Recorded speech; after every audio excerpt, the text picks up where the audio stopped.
Hello, everybody. Happy New Year. This is Magdalena Grace. Happy January 1st. So we are so excited. We hope that this can become an annual event, actually, for me and my husband to be able to share with you some wisdom.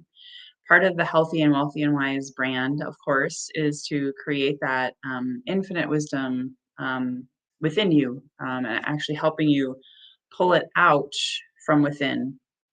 We believe that we are all, obviously human beings, but we're also spiritual beings having a human experience. So, how do you trust that own innate wisdom within?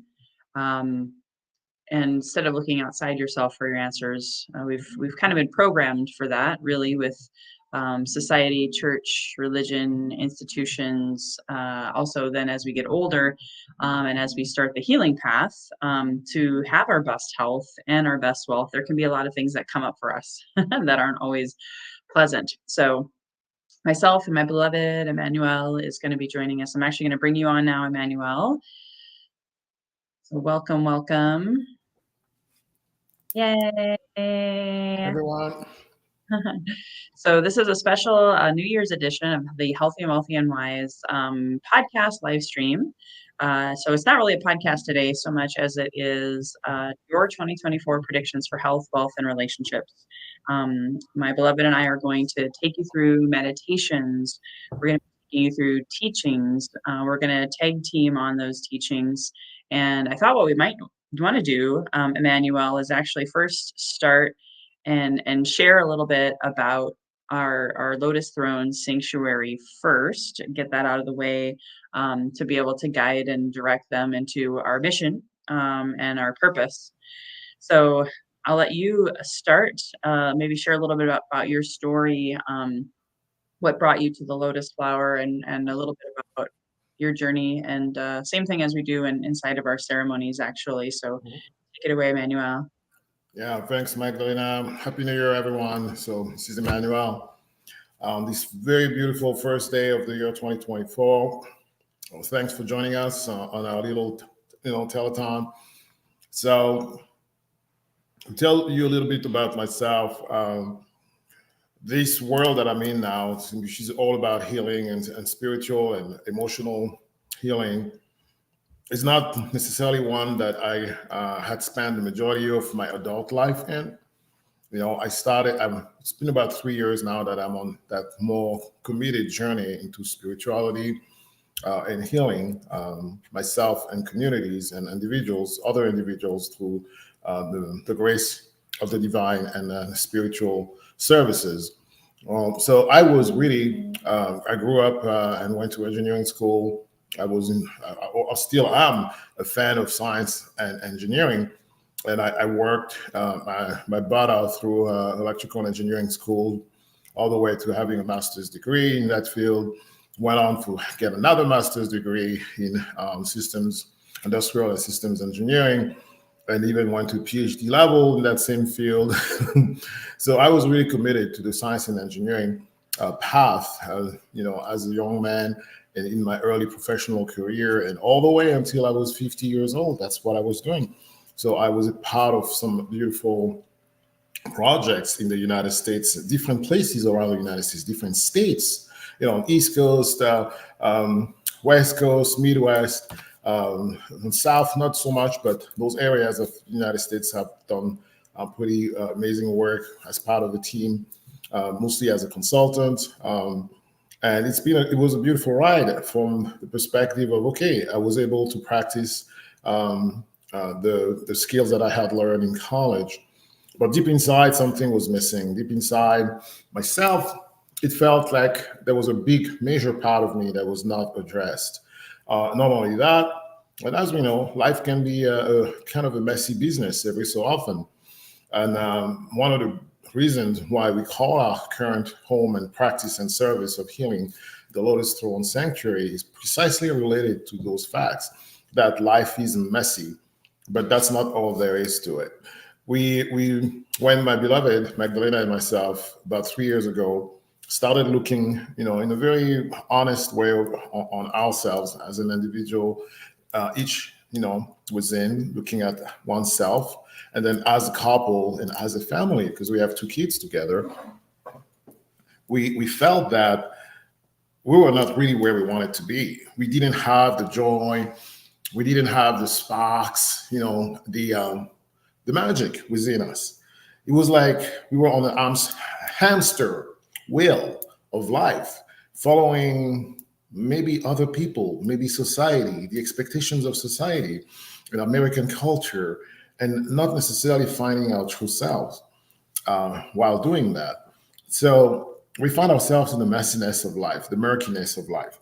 And there's this beautiful flower in the Eastern, and also, I think even not just the Eastern, but the majority of the world knows about the lotus flower. It's a beautiful flower. And the lotus flower called to us about, I would say already 2 years ago. We're 3 years in our journey in the spiritual path, but 2 years ago, we did some beautiful ceremonies with some healing medicine. One of them is the combo frog, which Magdalena now specializes in as somebody who can actually serve it to other people. And as we went through that almost death, life, death, resurrection of ourselves with the help of some of those sacred medicines, we discovered that, goodness gracious, the story of the lotus flower really reflects the story of our lives and a lot of people, and majority of people's lives, because that flower starts in the murkiness, the dirty pond, very dirty waters, but it doesn't stay there. It's under the surface. You don't even know that there's a beautiful flower that's going to come out of that kind of water, and it finds its way slowly but surely all the way to the surface, and it pierces the surface and continues to grow a little bit beyond that, and finally blooms into these gorgeous, beautiful flowers, amazing scents. And we when we're looking at our journeys and the paths that we had taken, we have seen a great majority of our adult life as being in that murky water. The muddiness of life, the messiness of it, some of the traumas and the conflicts, and the pain and the hurts. So still there is beauty, of course. It's not all gloom and doom, but there was a lot of darkness. There was a lot of shadow around us, inside us, between us, around us, and that we identify with the murky time of the lotus flower when it's finding its way to the surface. And 2 years ago, we had this breakthrough, breaking out of the surface of the murky waters and discovering that, oh my goodness, there's another world on the other side of the murkiness, a beautiful world, a world that actually allows you to bloom and express the fullness of your potential. And that's what happened when we crossed into a more seriously committed path of healing within, and healing each other as a couple, and healing the family unit that we have together. And that beautiful flower goes to that beautiful cycle of birth, death, and resurrection through the murkiness of the water. And so we called ourselves, right, the Lotus Throne Sanctuary for that reason. And that's 2 years ago. A little bit, a few months in the future from 2 years ago is when we came up with that name for the home that we lived in, and that we moved to a new place now. But we brought that name with us, and I think that name is going to follow us for a very long time, because it's the story of finding ourselves. It's the story of finding myself. It's the story of finding my spouse. It's the story of finding my children all over again in a space that is so much more nurturing. So we have a great reverence for this beautiful flower, the lotus flower, and we give it we give that name to our home. Magdalena, back to you. Yay, awesome. Thank you so much. I'm gonna also give you a little break. I know we were we were running in hot on this New Year's Day. So if you I'll call you back in, Emmanuel. I'm gonna share my story now. Thank you so much for your beautiful share. And for those of you who are joining us, whether it's on the live or replay, feel free to comment below any questions, any thoughts, anything that you're really curious about. We are going to use your questions to share more content this month on our podcast. We also have webinars and a lot of free guidance, because we wish we would have known. Of course, it's always hindsight's 2020. 2 years ago, I look back and I think, oh my gosh, there's so many things that we didn't understand about the healing path to your best health and your best wealth. I mean, this is the name of my podcast, and quite frankly, 2 years ago and 3 years ago, of course, is when I really started the deep work. Now that it's 2024, I can say 3 years ago, January 2021, was really the beginning of me just being really tired, exhausted, dazed and confused, honestly, not wanting to live anymore, not wanting to be married anymore, not understanding what was my purpose in life. I was very, very disenchanted with my business, even though I was making multiple five figures a month as a sales coach. Much like my beautiful husband, I had a background in sales, meaning not necessarily his background, but a different background than I do now. So, how did we get here to be full time healers and now spiritual teachers, helping guide people through their own health and wealth and relationship journey, which is what this podcast was meant to be when I started it in July of 2020. It was a fortuitous name, Healthy and Wealthy and Wise. I didn't fully understand it at the time, but that's what I really knew I wanted, and everybody around me wanted, was living our best life through our best health, our best wealth. Again, that at the time that I launched this was purely, full disclosure, all about money, because that's where I was. But now it's different. It's all about relationships, about being whole, about having amazing communities, about having an amazing career, no matter what kind of money you make, whatever that is for you. Like if you have a goal to make $10,000 a month, great. If it's $3,000 a month, great. If it's $2,000 a month, great. But you're receiving money in exchange for your services or your products, and you're loving it. You don't work anymore. You're just fulfilling life through service. That's what sales is really, and that's really what I want to impart upon you today. And a lot of people, they don't like their job. There's the great resignation happening. There's a huge shift on the planet. A lot of people aren't feeling fulfilled in their relationships or their careers, right? And there's a lot of divorce. There's a lot of people breaking up. There's a lot of companies dissolving. And it's as we head into this age of Aquarius, we've all been feeling it, whether you call it age of Aquarius or not. It doesn't matter. Just, some of the words we say may not resonate with you, and that's okay. I really want to give you permission to reclaim your sovereignty, and your owning what it is that you believe, not what maybe you were programmed to believe as a child in school or in church or whatever. We just find that we were lost because we had been looking outside ourselves for all the answers for so long. And that's what led us to, both of us, you already heard Emmanuel's story, and more or less hit rock bottom.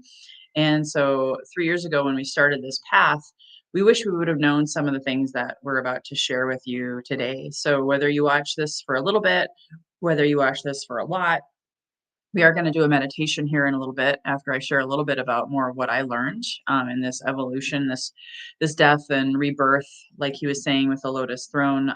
That's the name of our company and our service. But what does that mean for me?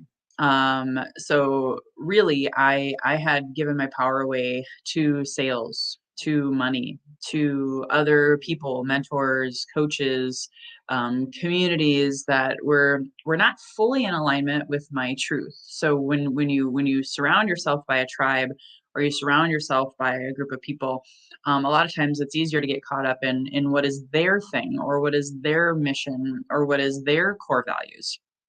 So slowly but surely, and actually it was over about a 14-year period of time, I lost myself. I lost myself big time. And I focused more on money, more on stuff, more on success, the American dream concepts, right? You're supposed to have a job and be successful, make lots of money, pay your bills on time. And I wasn't really looking inside myself for that. I was just comparing myself to everyone else and thinking, oh, well, they have all of this success. So that must be what I want. And so I went after a false sense of security that wasn't truly mine. And through that process of healing over the last 3 years, my mud, going back to the lotus analogy, my muck and mire, was really a lot of shadow work, a lot of recognizing that I had become a follower, not a leader. I had looked outside of myself for answers through work, success, social media, alcohol, and eventually kind of tried to escape in all of that because I didn't feel that I was enough. I didn't feel I was worthy of being a healer and a teacher, even though, guess what? I had wanted to do this since 2007.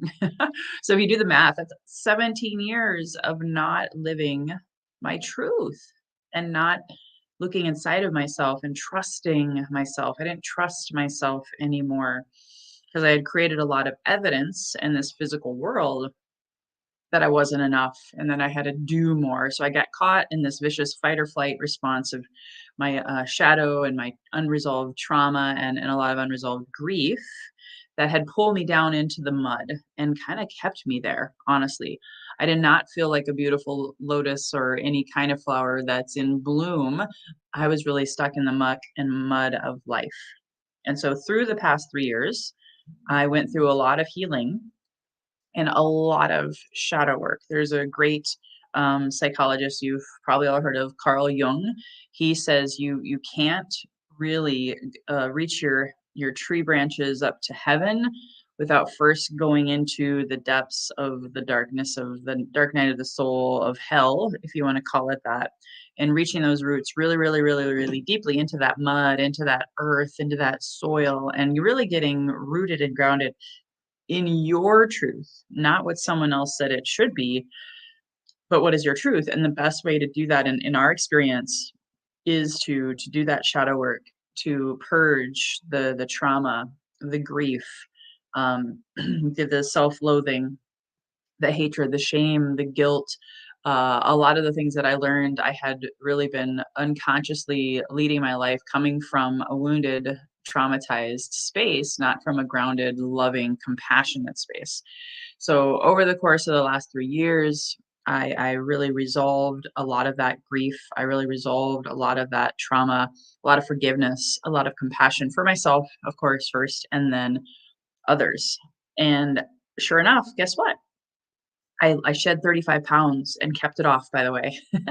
I have amazing relationship with my partner, Emmanuel. I have an amazing connection with my children because I had really abandoned them a lot through my own journey as a mom. It was very traumatic to become a mom. I didn't realize that at the time, but it was really hard. To become a mom and a wife and try to be a business owner and all of the things, right? And an adult.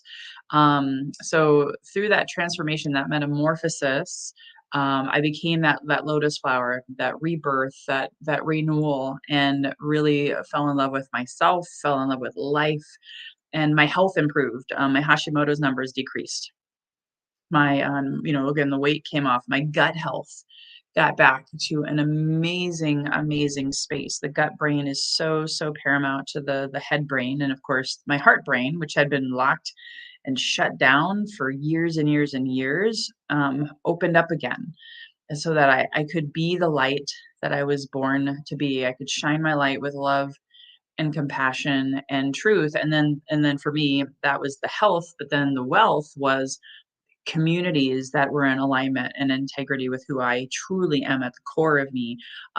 Increased income, not bragging, but this past month I had the biggest income I've ever had as a healer, and I honestly had a lot of limiting beliefs about being a spiritual teacher and a healer and being okay with making 5-figure months.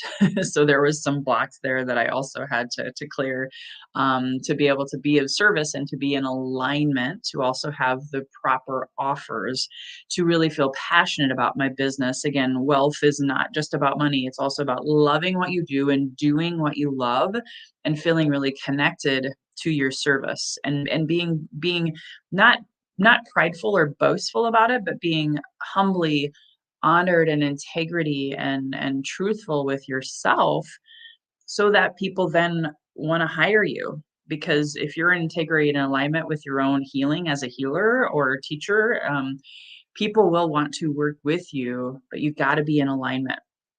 And you've got to also be open and ready to receive that abundance in the form of your business. There's a lot of scarcity and lack out there when you are an entrepreneur and a business owner. You cannot feel enough and you can be afraid. And I went through all of that, especially in the past 2 years, because I shut down my sales coaching business, which was a big ego death for me. It was really, really scary to switch completely. And we'll talk more about the different wounds. Emmanuel, I'm going to bring you on here shortly in case there's anything else you want to add and share, that maybe you feel compelled to share about your journey. But ultimately now we feel more in alignment, way more in congruence. We have work-life balance. We have passion. We have desires that we're going after because we now own our truth and our greatness and do believe that we are worthy and more than enough. And that all came again in summary because I purged a lot of that shadow work. I loved all parts of myself, all of them, all of the mistakes, all of the failures, recognizing that each one of those mistakes and failures were teaching moments. Even the maybe not so great people that I had painful experiences with, I can now say I love them. I am grateful. They were great teachers, may have caused me a lot of pain and suffering, but they were just a mirror of my shadow work. They were a mirror of stuff that was going inside of me, really had nothing to do with them other than they were that mirror, that guide that opened me up to anger, that opened me up to shame, that opened me up to frustration, guilt, feeling less than, all of that.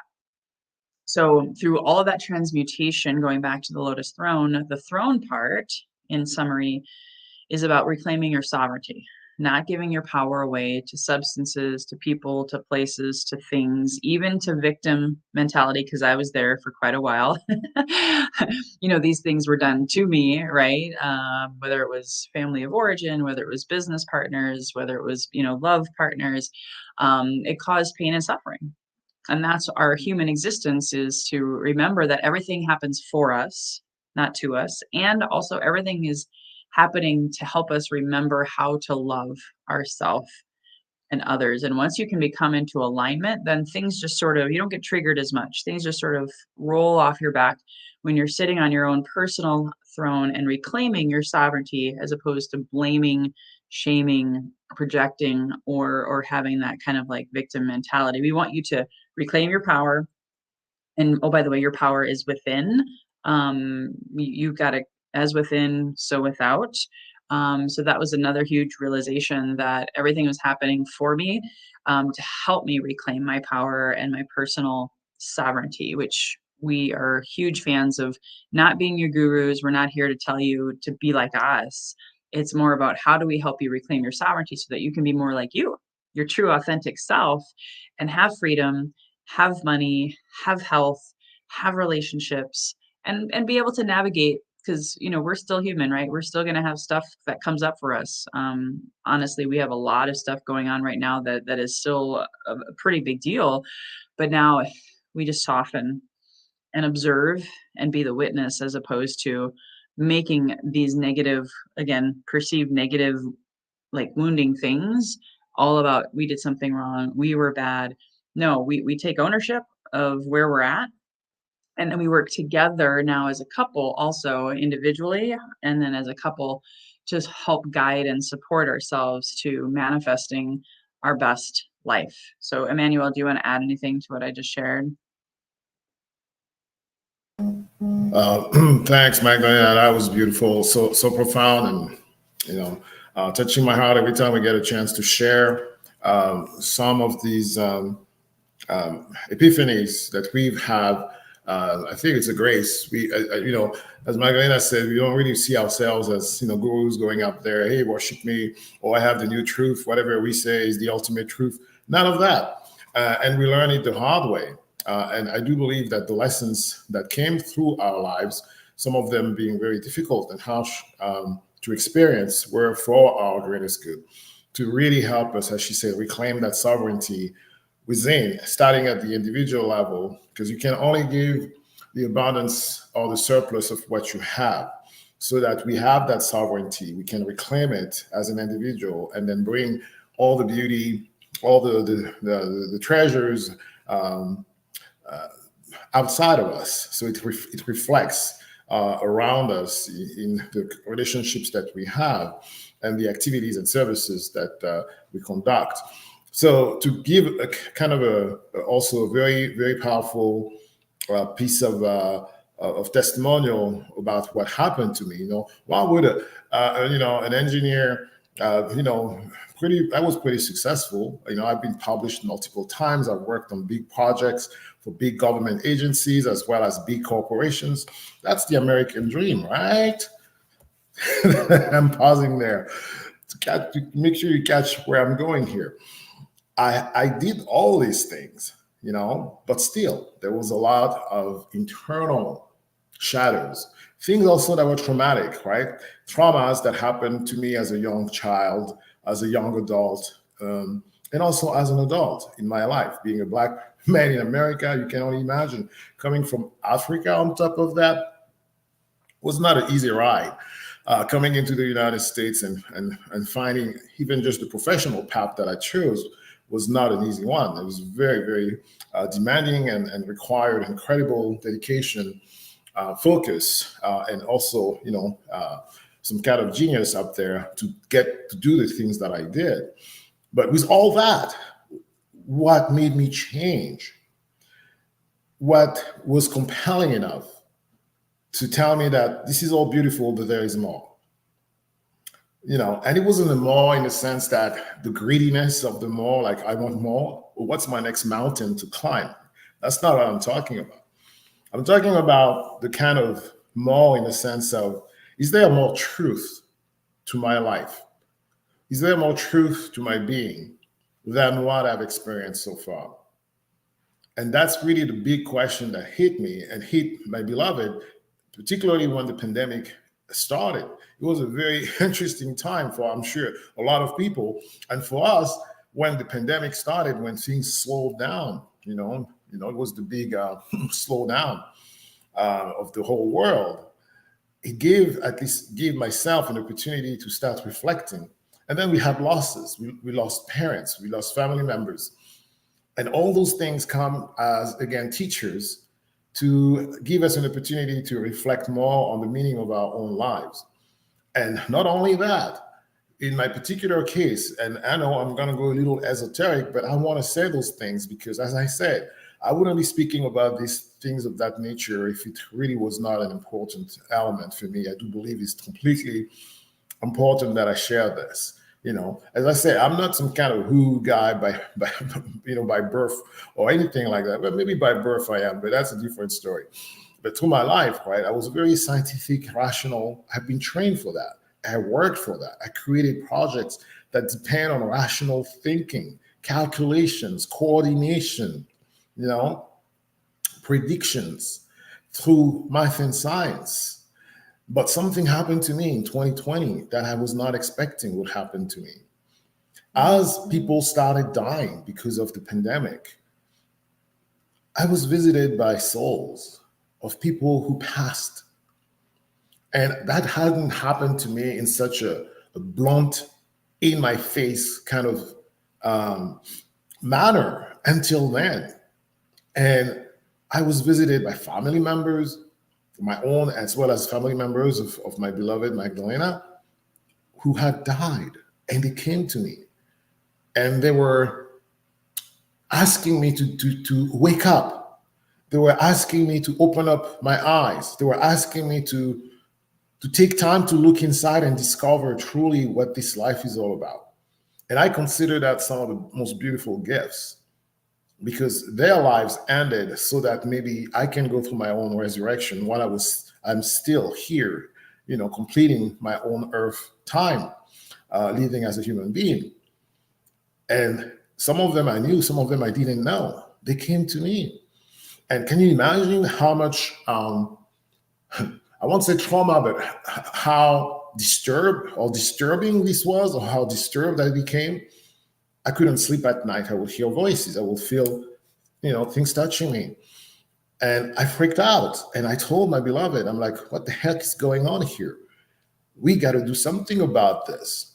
And luckily for us, we took time to slow down and ask around who can help with things like that. And I was blessed to find people who I knew from before, you know, who somehow I kind of knew they were in that kind of esoteric stuff, but never really took any opportunity to talk to them deeper about this. But then this was the time for me to do that. So all the connections that we have that were closer to us because we were in Southern California, we're still here in San Diego County, that I knew somehow may have some answer to help my situation, the situation of my family. I reached out to them and I explained what was happening to me. And the ones who were, and I think that I was blessed because the majority of the ones I talked to, if all the ones I talked to, had encountered something similar, either for themselves or have new people who had gone through something like that. And they were telling me, oh, Didier, you're going through your awakening. That word, awakening. You're being called to answer to a higher part of yourself, a deeper part of yourself, a more spiritual part of yourself. And this has nothing to do with religion. This is about spirituality of the true nature of the human being in all the dimensions that we are part of. And they sent me on a journey. They said, okay, it's time now for you to start looking at your origins. Let's start there. Try to find more information about your family because sometimes those things are passed from one generation to the next. You may skip a generation sometimes. So they said, do you know more about your lineage? And luckily, I was able to be directed to a beautiful, incredibly, amazingly wise woman who lives in New York City. Her name is Yeye Nana. She was featured on a beautiful documentary called Crazy Wise that people can find, I think, on either Prime or Netflix, Crazy Wise. And her name is Yeye Gogo Nana. She's an American woman, but she was trained in some of the more traditional African spiritual rituals and stuff. And I was guided to her, and she said, "Oh my goodness, Didier." She called me right then by my my real name or my first name, and she said, "You have a very powerful lineage behind you of people who have a very strong connection to the divine, and who were called to be of service to their communities through spiritual healing and sometimes even physical healing." And she said, they want you to wake up to the truth of what you have inside you. They want you to remember the gifts as well as the blessings of your ancestors. But I also want you to heal some of the generational traumas that they went through. Because remember, we're Black people from West Africa. We went through a lot of crazy things, including slavery. And I was so moved when I had that conversation with that amazing woman. And I came back from that conversation. It was about almost a 2-hour conversation with her remotely. It was during the pandemic, so I couldn't go to New York City. Everybody knows how bad New York was. And even California, where I was getting also on its way to becoming really, really bad with COVID. So we had a conversation over Zoom. When I got out of that conversation, I took some very, very precious notes. I sat down with my beloved, with Magdalena. I'm like, Magdalena, it seems like my life is completely being turned upside down. These are some of the insights, information that came to me. And I do believe that I have to do something about it. I do believe that for me to truly become who I'm meant to be, to really fulfill my mission, my purpose on this planet, before it's time for me to die, I have to change a few things about myself. And I have to start inside myself to really reclaim my sovereignty, the sovereignty concept that we talked about, that we named our home, Lotus Throne Sanctuary. So the throne part is that element, right? Of being your own sanctuary, your own sovereignty, right? I have to do that for myself. And there's a lot that apparently I need to catch up on. So I went on to my journey of catching up on those things. And it took 2 years or so, 2.5 years from actually 2 years from the time I had my conversation. Well, no, more than that. It was about a 3-year thing Yeah, because it was one year into the pandemic, so 2021, and we are here 2024. So it was a long journey for me to go through, and so many things happened, so many beautiful, and at the same time, terrifying things happened to me. Because I had to face my own shadows, my own traumas, as I said.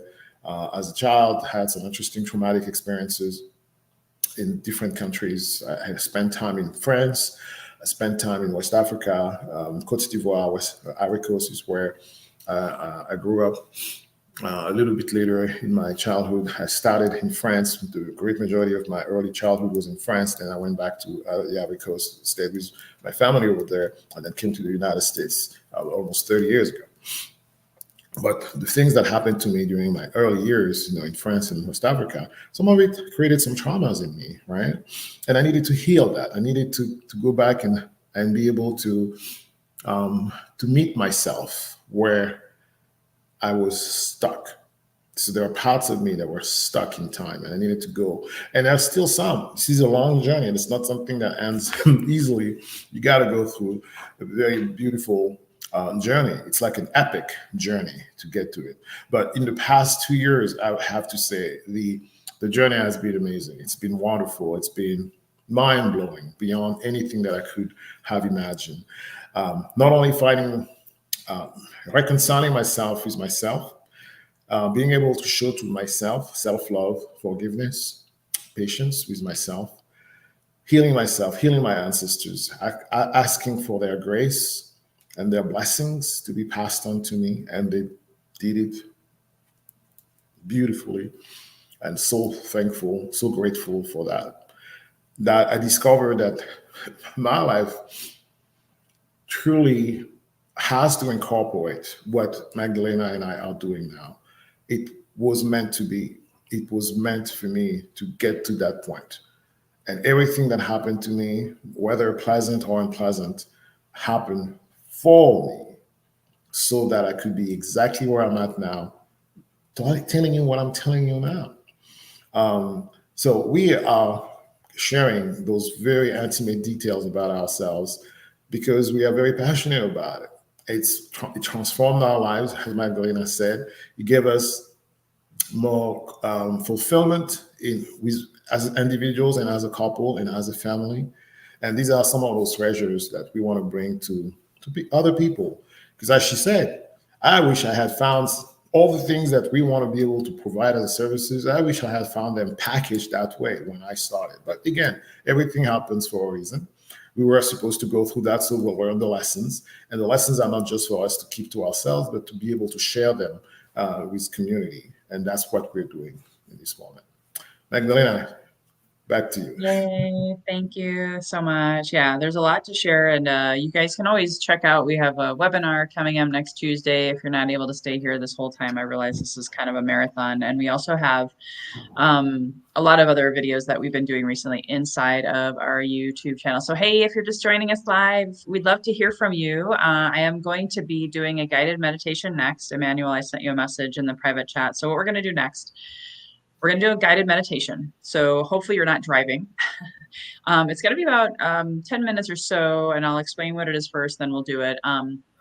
Then I want, Emmanuel, you're going to share one of your gifts that came online is being able to read people's animal spirits. And so Emmanuel is going to be doing a complimentary 2024 animal spirit reading for me. Whoop, whoop. I can't wait to see which animal totem is really wanting to guide me this year. I've worked with so many now since he and I have been on this journey together.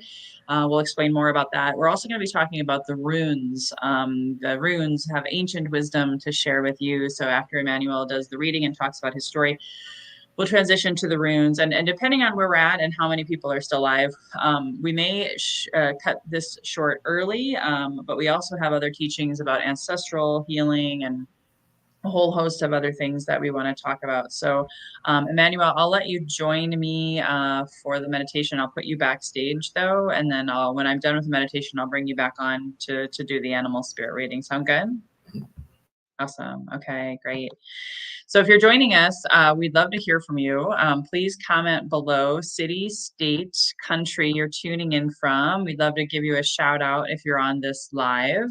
So hashtag live, comment below, city, state, country where you're tuning in, and maybe also what you're most excited about for 2024. I'd love to be able to acknowledge you if you want to play along. Feel free to comment below while I talk and tee you guys up for this meditation. So um, we're starting with the meditation because, quite honestly, 2 years ago, I wasn't meditating every day. I was very lost, dazed, confused. Like I shared with you, I was going through that dark night of the soul, feeling like I was going crazy. A lot of things were coming up for me, and it was just a lot to take in. So it was hard for me to get into meditation mode, even though I'd been doing it for several years.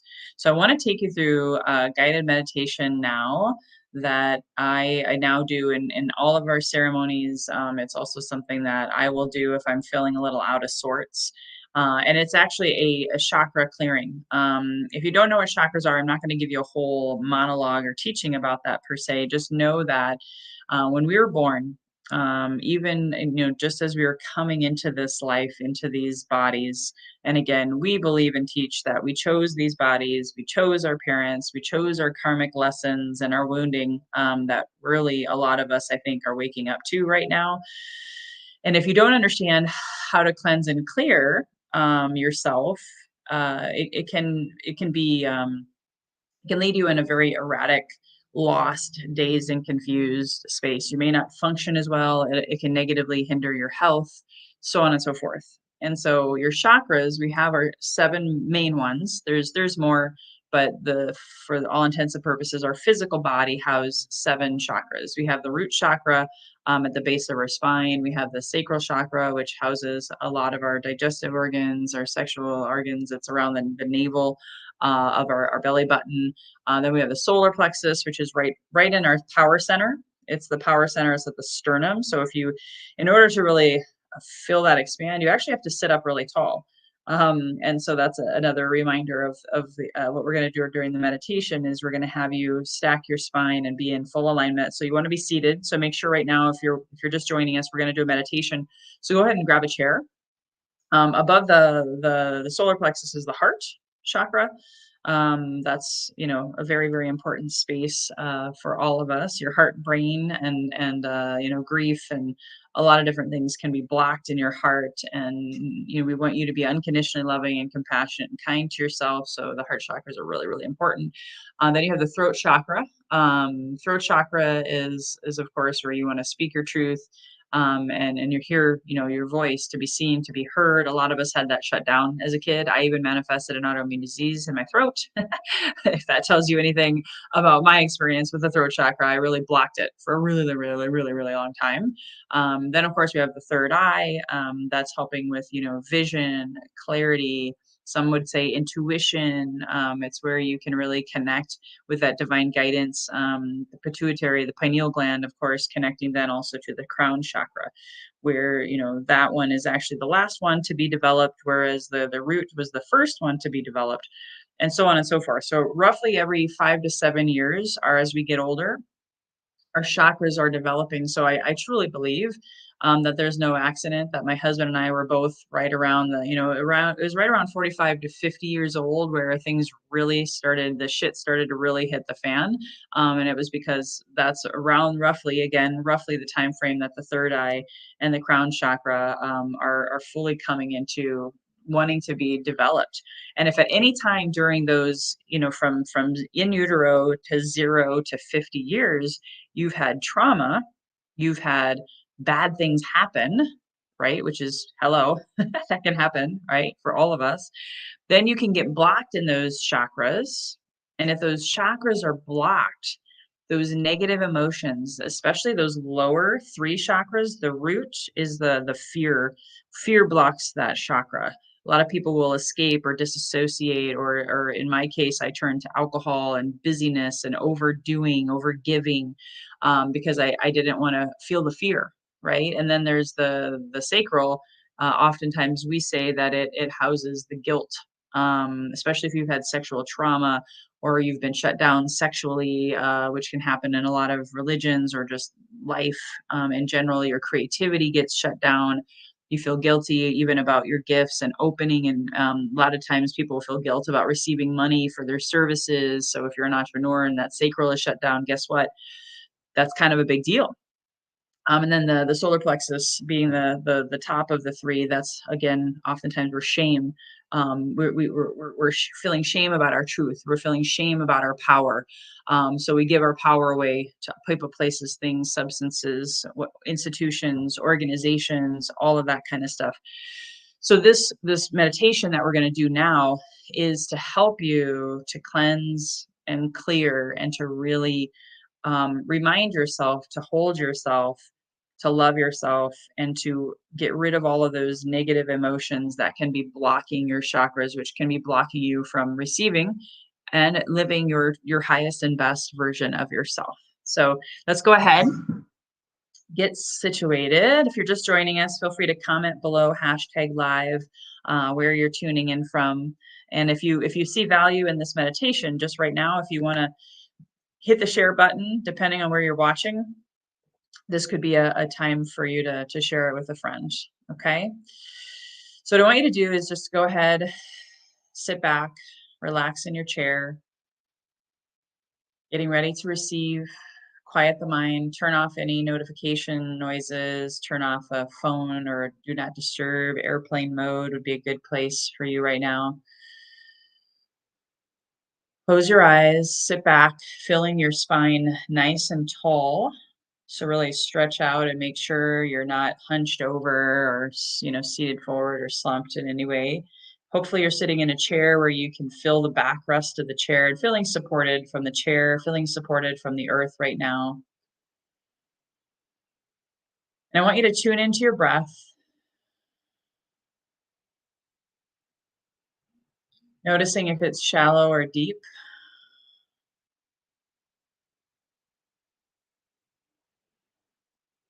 And what I mean by deep as opposed to shallow, you feel your belly expanding. In fact, if you want to put your hand on your belly, one hand on your chest, feel the expansion of the belly first, the expansion of the chest second, and then feel the belly collapse, the chest collapse like an ocean wave. And continue to do that for a few more moments, just getting into your body, quieting the mind, connecting with your heart space.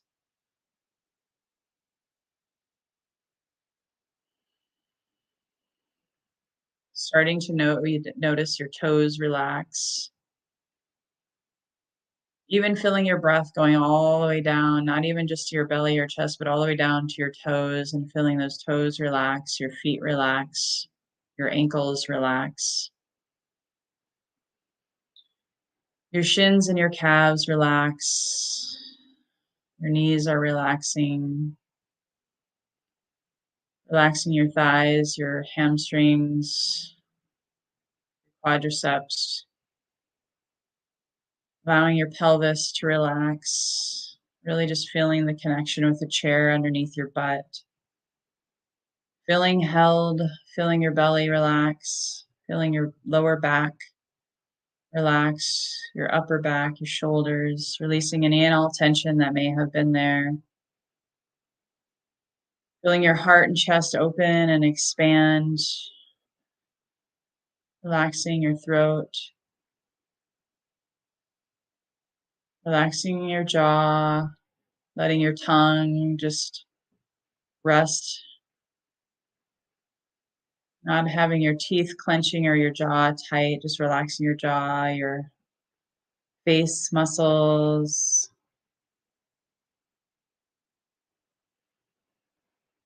And now going all the way up to the top of your head, filling your skull, everything just is totally relaxed.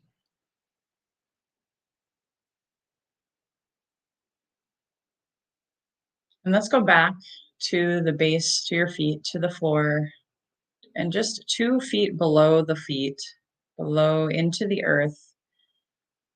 Notice a ball of pure source light energy, a blazing ball of light swirling beneath you.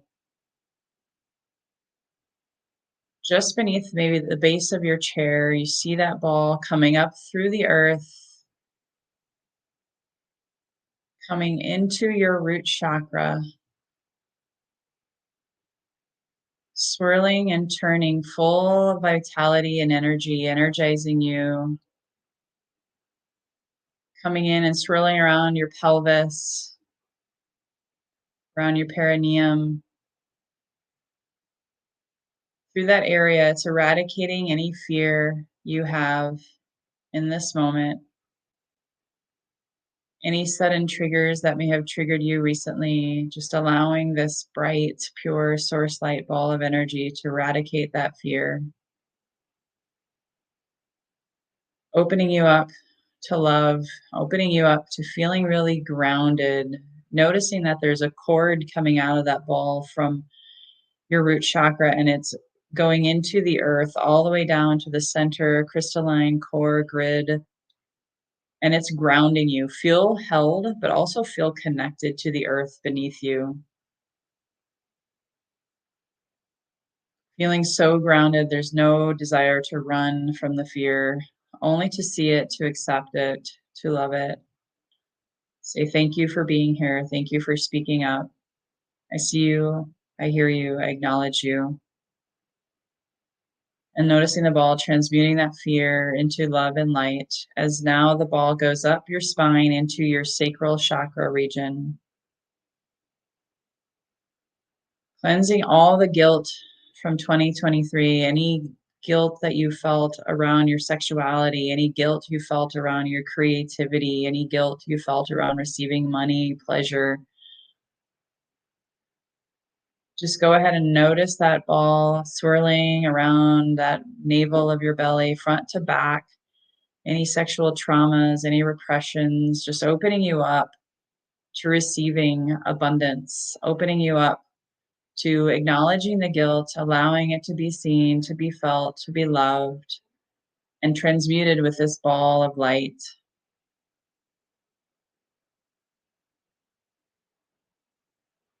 Feeling your creativity open up, feeling your sensuality opening up, feeling your abundance opening up to receiving front to back.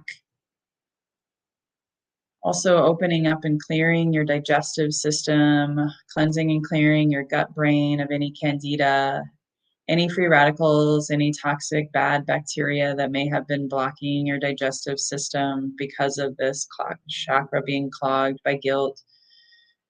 Just opening up, take a deep breath into that belly actually right now. Go ahead, inhale through the nose and deeply breathe into that belly, feeling the expansiveness of your belly. Feeling that belly expand. If you want to hold for a second at the top of that breath. And then just sigh it out.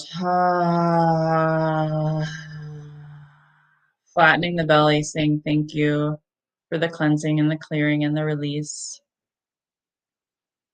Coming back to normal breathing, allowing that ball to leave the sacral area and come up to your solar plexus. Even noticing if it causes you to want to sit up even straighter with that ball, trying to open you up, opening up your rib cage. A lot of times when we feel shame, we don't breathe as deep. We hide. We disempower ourselves. We give our power away and we become small. We maybe contract into a ball. But I don't want you to contract. I want that bright, pure source light energy to swirl around inside of you, giving you an open solar plexus. Right now, I want you to just call your power back from all time and all places, surrendering the shame, acknowledging it, saying, I see you, I love you, thank you for being here. Taking a deep breath again, inhale towards into the belly, but really expanding your rib cage and the chest as well, feeling the openness and expansion of that solar plexus, calling your power back from all time and all places. Inhale deeper and then hold the breath.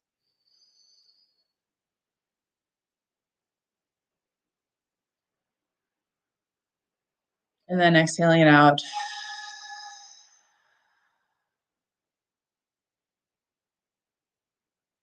Reclaiming your power, owning and standing in your truth as you start this new year. Then allow the ball of pure source light energy to go up into your heart, upper high heart chest area, eradicating any grief, allowing any sadness to dissipate, any grief or sadness of what you had hoped for in 2023 that didn't happen, or maybe any death, loss, abandonment that caused you a lot of personal grief and sadness. Acknowledging that grief and sadness, allowing it to be there for a moment. Saying thank you for being a great teacher. Thank you for allowing me to feel so I can heal. Thank you for the tears. And go ahead and breathe in deep into the belly first, and then through the chest, and really feel the expansion of your chest. Really, really feel that heart opening like a lotus flower in bloom, opening your heart to receiving love for yourself first, from yourself, and then being able to radiate like a light, shining your love and your essence into the world. They say that the heart is the seat of your soul, the home of your truth, the home of unconditional love, compassion, filled with desires and passions that are abundantly meant for you to experience in this lifetime through relationships, energy, time, talents, through your passion of your vocation, your service, your friendships, feeling joy, allowing that ball to open you up for feeling more of that love and joy and passion and desire. Then notice the ball swirling and going up into your throat chakra. You might even feel like you need to cough as the ball swirls around, eradicating any mistruths, lies you've spoken to yourself or to others, any negative comments that you've spoken to yourself or others in 2023. Opening up and recommitting to speaking your truth as that ball swirls around, opening up. If you need to cough or vocalize, allowing that ball to swirl and open and cleanse and clear. Taking another deep inhale into the belly. You can breathe in through the mouth this time. You do like a all the way up, breathing up to the chest, breathing really fully into that throat. Hold for a second. And like a cannonball out of the mouth, exhale.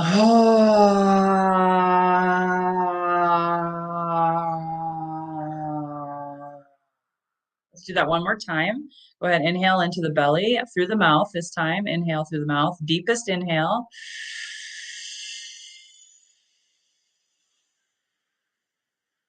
Through the chest. Hold at the top. Sip in a little more air with the straw if you can. Hold. And like a cannonball out of the mouth, exhale.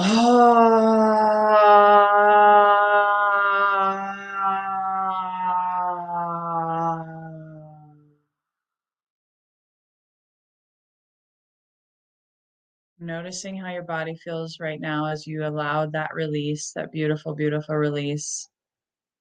Opening up to speak your truth with love and grace this year. Thanking all of the lessons, the lies, the mistruths gave you. And now the ball swirling pure source light energy goes up into your third eye, clearing any blockages of anything that you have maybe seen this year or unseen that has been blocking your third eye, your intuition for seeing clearly, having a bird's eye view perspective of your life, being a witness, the observer, the inner spirit coming and observing the people, the places, the things in your life, maybe that you saw that no longer serve you and you know that they no longer serve you and you're still holding on. Cleanse and clear any of those blockages, allowing that pure source light ball of energy to just radiate out through your third eye as it twists and turns. Having a third eye activation, maybe even if you are able to, if you know what I mean by this, do a third eye gaze. with your eyeballs going up towards the center brow of your nose bridge between your eyes, where the third eye is located, tapping into that pineal gland inside of the center of your brain, connecting you to the pituitary. As the ball goes up into your crown chakra, I'm feeling my top of my head on fire right now. It's all tingling, noticing what you're feeling in your crown chakra. The ball is swirling half through your skull and the top of your brain, as well as out of your skull, connecting you to the heavens, cleansing and clearing any attachments. The crown chakra is blocked by attachments to the way things were, the way things should be, the inner critic, the negative thoughts, the judgments of yourself and others, blocking you from receiving those divinely inspired messages from your divine guidance, source, creator, God, whatever guides you may be working with, wise and healed ancestors. They want you to have an open channel, a clear channel for them to send those messages to you, and you've got to be open to receiving them. So just take a few moments. If you even want to call upon your guides, anybody that you're working with or believe in, calling in for that divine guidance, I'll give you a few moments of silence just to connecting with that divine guidance and wisdom.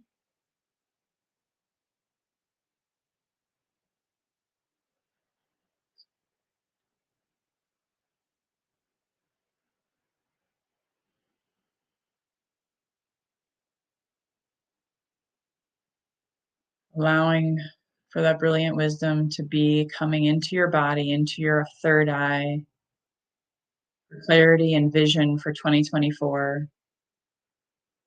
And maybe I'm just going to give you a few more moments of silence just to call into that divine guidance, tapping into that crown chakra, third eye intuition.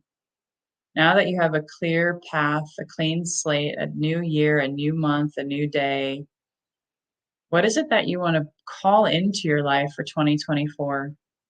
What is it that you want to manifest? Health, wealth, relationships, community, friendships, business.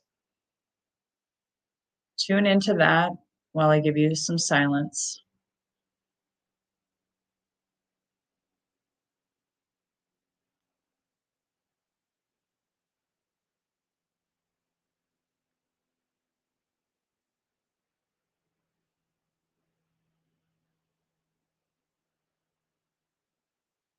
Notice what words or images, thoughts, feelings.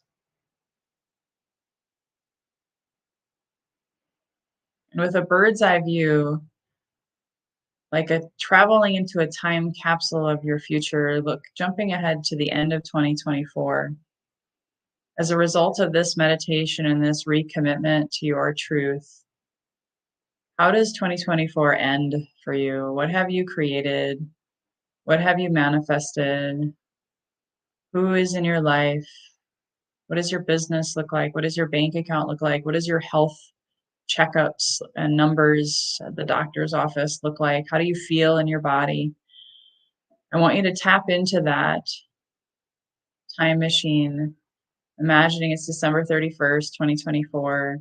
I'm going to give you a few moments of silence again to tap into your senses. What do you see? What do you smell? Who are you with? How do you feel? What are you tasting? What are you touching? How are you embodying this truth at the end of the year?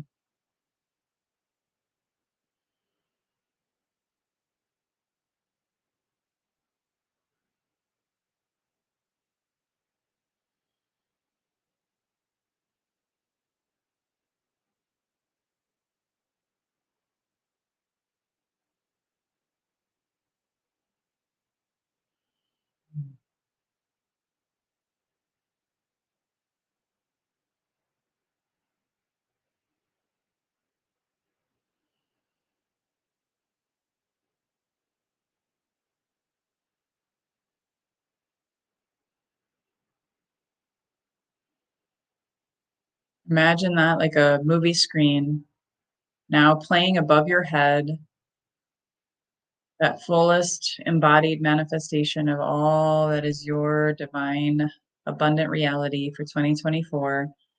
Seeing it above your head, inside of that pure source light energy now, just 2 feet above your head, that ball of swirling pure source light energy contains your vision for 2024. seeing it full and vibrant like a movie screen.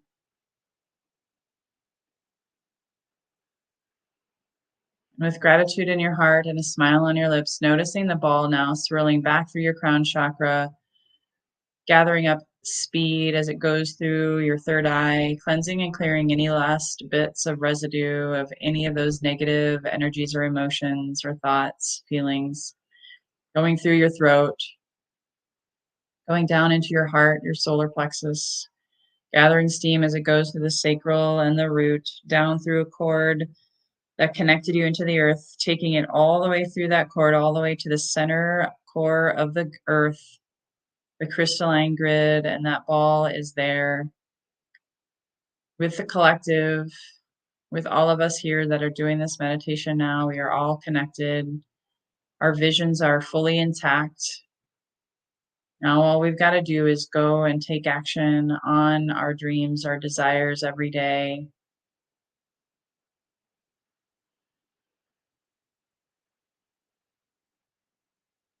Sitting for a few more moments, noticing how you feel, noticing if there's any tingling, vibration, stillness, peace, calm. Whatever it is that you feel is perfect.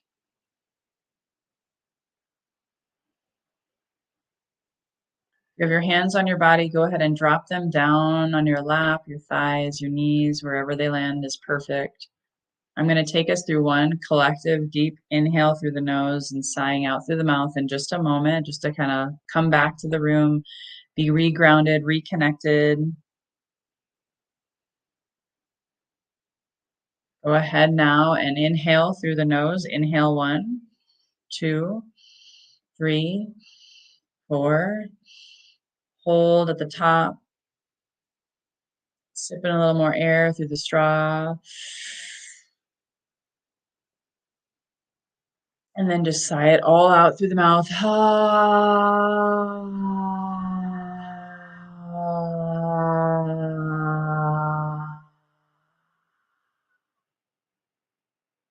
Slowly open your eyes, wiggle your fingers, your toes. Maybe if you need to, like, I went hiking yesterday, so right now I just need to stretch a little.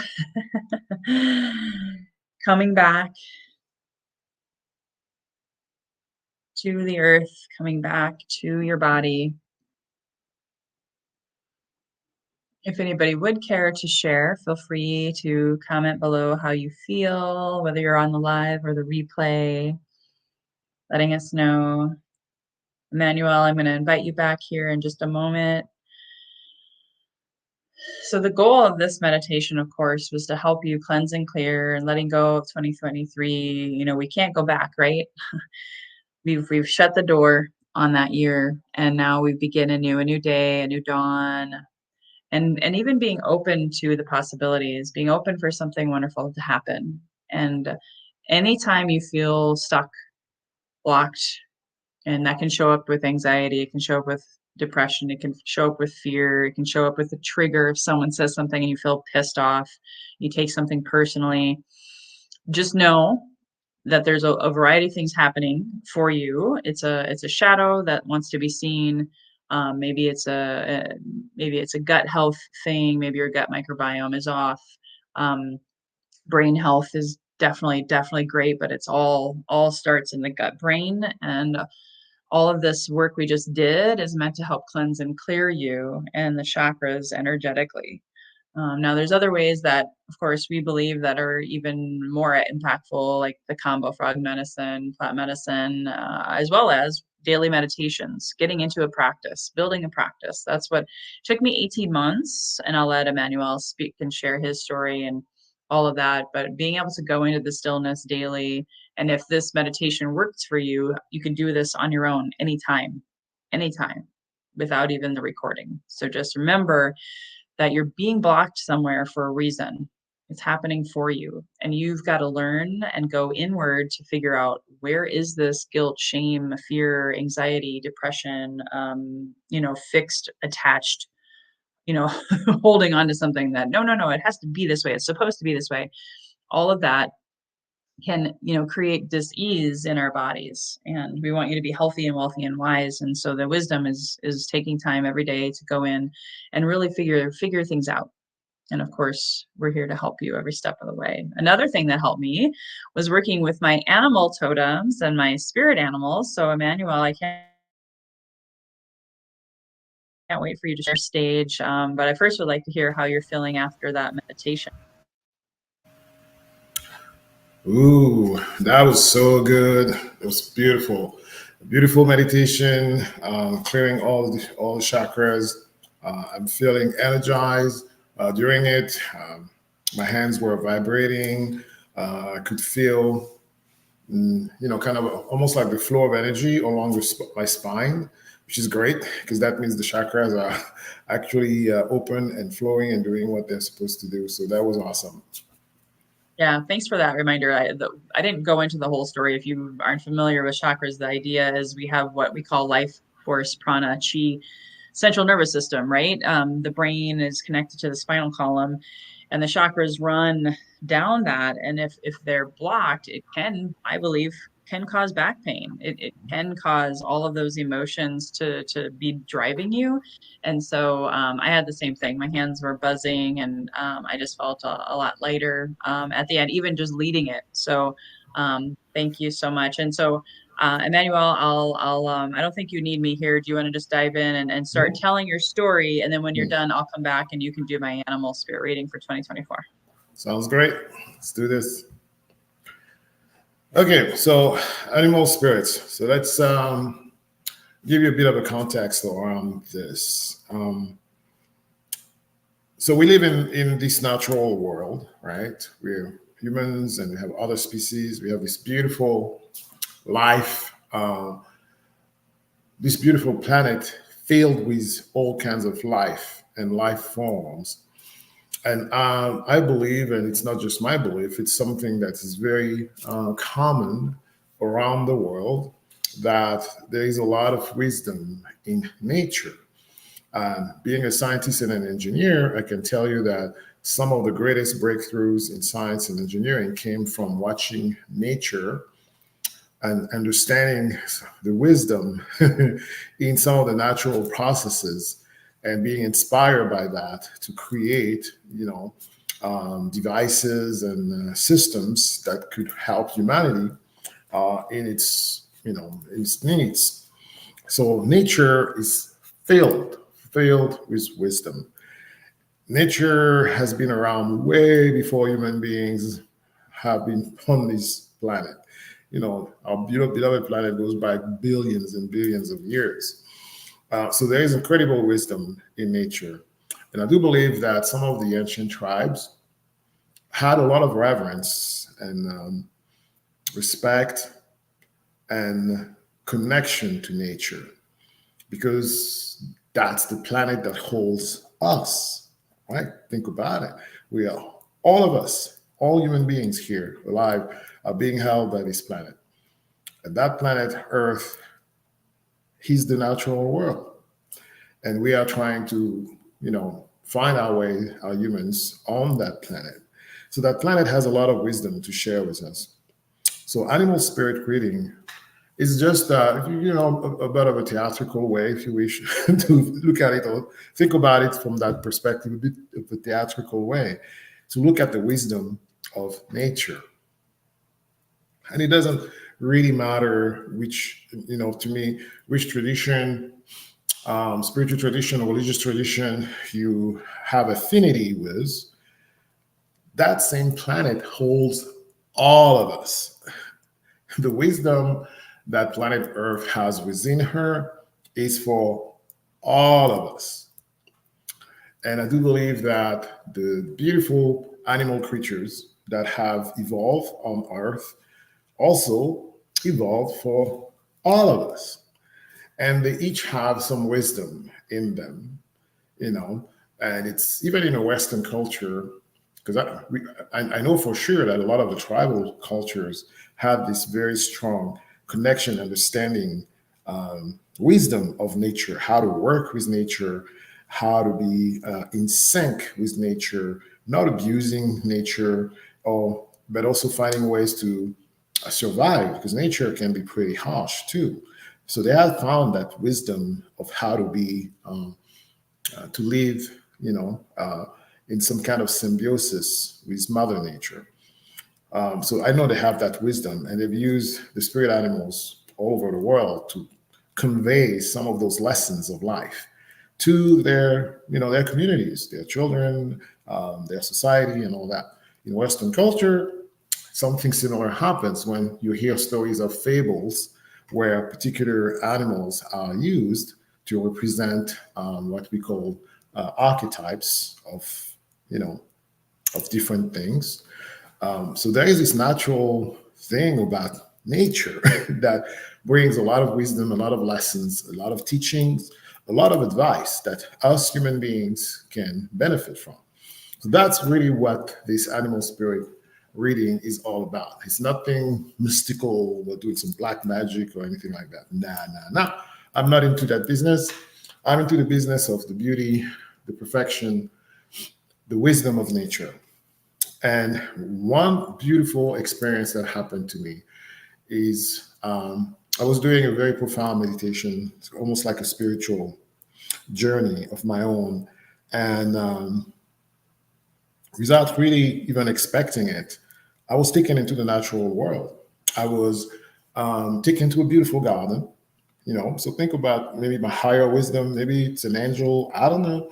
I was taken there into a beautiful garden, this beautiful vegetation, trees, and there were rivers and lakes and streams and flowers, mountains in the distance, and all that's a beautiful natural setting, pristine. No man-made devices, building constructions were there. No man. It is all natural settings. That's where I found myself in that very deep, profound meditation.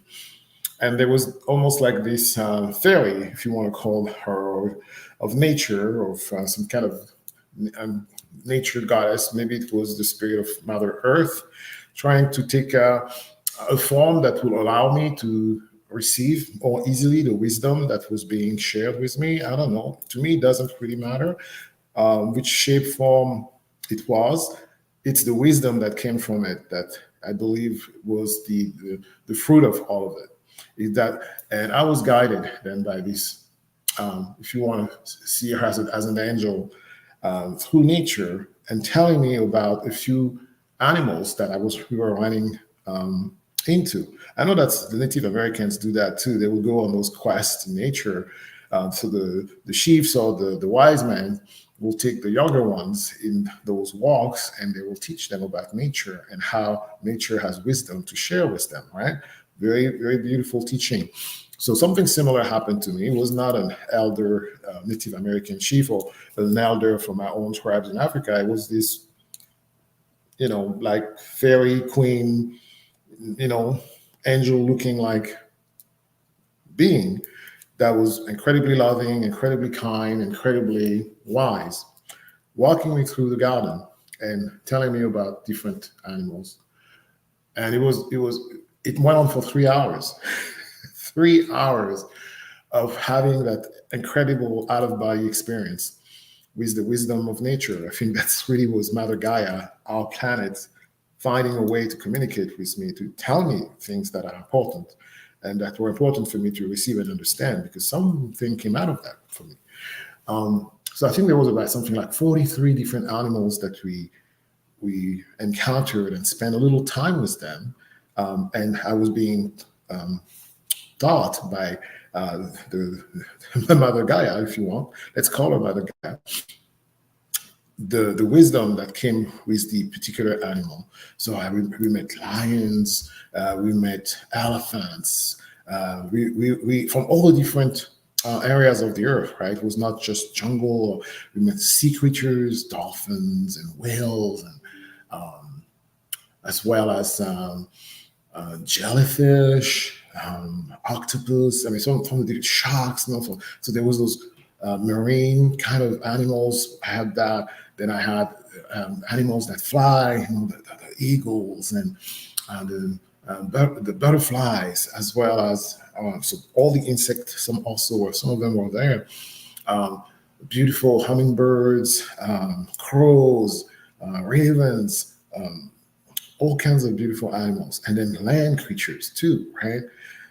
I saw, as I said, lions and tigers, and I spent time with each animal. Monkeys over here, and then some of the little ones like the mice, the armadillo over here, the porcupine over there. It was just this collage of beautiful animals of nature, and I spent 3 hours with Mother Gaia telling me about them. And at the end of the 3 hours, I was like, but Mother Gaia, I asked a question in my spiritual quest. Like, Mother Gaia, what am I supposed to do with all this? I think I understand the wisdom that you've shared with me. First of all, am I going to remember it? And Mother Gaia says, "Hey, don't worry. This has been imprinted in your being, in your energetic makeup. So you will have the wisdom of those animals." And she said, of course, there's countless animals on earth. So we don't have time to go through all of them. But the ones that I have met, she said, are the archetypes of all of them. So with that subset, it's almost like an alphabet. You will have the ability to understand the wisdom or read the wisdom of those animals. And even better, when those wisdoms, right, those spirit animals, let's call them the wisdom of the spirit animal, are applicable to a person's conditions, whatever they're going through their life. And they don't even need to tell you what they're going through what they're going through in their lives. They could, but it's not a requirement. You ask them for permission to read what is the most useful animal spirit, or if you want, wisdom from the natural world of animals and insects that applies to them in this very moment in their life. And sometimes there could be more than one or two, there could be two, three, maybe more, but maybe the most important ones, the ones that in this moment in their life could bring them the most wisdom, the most guidance to actually care for themselves or care for a situation that's dear to them that they are either struggling with or just are intending to take part of something, whatever it is, a project, it doesn't matter, but something in their life that's of critical importance. And that animal spirit has wisdom to share with them. That's all there is to it. It's just a wisdom that the animal spirit brings, and giving me the ability from that particular time that I spent with Mother Gaia to be able to identify by asking permission to the person what is the spirit animal that is most useful to you, and then the spirit animal will come forth, and I will tell that person, oh, you have the spirit animal of the giraffe, or it's the lion, or it's the whale, or it's a seal, whatever it is. And each one of those spirit animals has wisdom, again, that comes with it, which is a set of lessons and practices and possibly guidance in terms of rituals. When I talk about rituals, it's more like the discipline of your life, that the things that you may want to think about doing on a regular basis. That's what I call a ritual, but it's more like some type of discipline of your daily activities, some discipline that you want to insert or bring into or combine with your life activities that are going to be very useful to you, that are going to bring good to you, that are going to be healing sometimes to you, or that are going to bring you the energy, the motivation, or maybe the direction, help you figure out which direction to follow in your life. That's what this spirit animal thing is all about. So, with the grace of Mother Gaia, in this beautiful spiritual quest that I found myself in the middle of, and that's happened, I think it was during when I was talking about those last 2 years of big things that happened to me, was one of them, one of those. So it was about within the 2 year time that came to me. And since then, I've been blessed to be able to use it for different people, friends, family members, strangers who, ask for that service. It's a service that we are offering as part of this Lotus Throne Sanctuary place, and, that Magdalena and I have created. It's one of the services, right, that we offer, where you can get from me a reading on your spirit animal, the one that is most useful to you now. Of course, there are things that could be used to do that that don't require me, things like oracle cards that you could buy online in different shops, where they have different animals that are on it, and those oracle cards are pretty well tuned too, and I've used them every so often also. So depending on what appeals to you, what you're more comfortable with, I really strongly advise to look into that. Mother Nature is incredibly wise, and the animals that are part of this beautiful earth that we share with them have so much wisdom to share with us. And yeah, so I've made that one of my thing as a service that I offer, and I felt so blessed that this ability was given to me through I do believe some gifts from Mother Earth to me as part of my spiritual awakening, my spiritual expansion, and the life of service that I'm now bringing to my communities here. Anyway, Magdalena, you around? Yay. Hey, she's back. Okay. And I want to give a testimonial before I have you do my reading. Yeah. So to, I guess, to kind of share with you guys, we came back to our truth. We are very connected to Pachamama, Mother Earth, the elements, the earth, air, fire, water, the ether, the Akash, whatever you want to call it, as well as animals. And we do believe, we will talk about ancestral healing later, but to really connect deeply with the ancestors, this is part of what they connected with, was the energy of the animals, and to help them better understand themselves. So he's done many readings for me. So octopus was my number one spirit animal, which really explained a lot about me, because an octopus has 8 arms, 8 brains. There's a lot of beautiful wisdom that once I started studying and connecting with the octopus energy, I really felt a lot of love, a lot of acceptance of myself. Then, of course, there was the butterfly, which represents transformation, the armadillo for healthy boundaries, and he's full multi animal reading for me. And it's also something that we've done during plant medicine ceremonies, during combo ceremonies. If an animal comes and visits our client, he'll tell them about that, because he sees it as the shaman that he is, and the readings that he's able to do. Then we can tell you about that, and then you can start working with that animal energy, that animal totem, that animal spirit, and it's trying to give you some wisdom about yourself, about life, maybe about your health, about your wealth. Like, for example, the armadillo represents boundaries. I didn't have, as part of my journey of giving away my power, I didn't have healthy boundaries, and I lost my identity. So the armadillo is an energy that I call upon when I start getting angry, or I feel like, oh, someone's overstepping my boundaries, and I'm allowing them to do that, right? We can't allow anybody to do anything for us per se. It's just if I'm out of alignment, then I call upon that animal. So just to give you that example, I think it's really profound, and there's always a lot of wisdom. And you can always find animal spirit books, and Emmanuel can talk to you also about how to leverage that power within you as well. So what we're wanting to offer today, or really anytime this week, you can just reach out to one of us. I'll share a number that you can text to schedule your own animal spirit reading for 2024, and or any of our other offerings that you're curious about.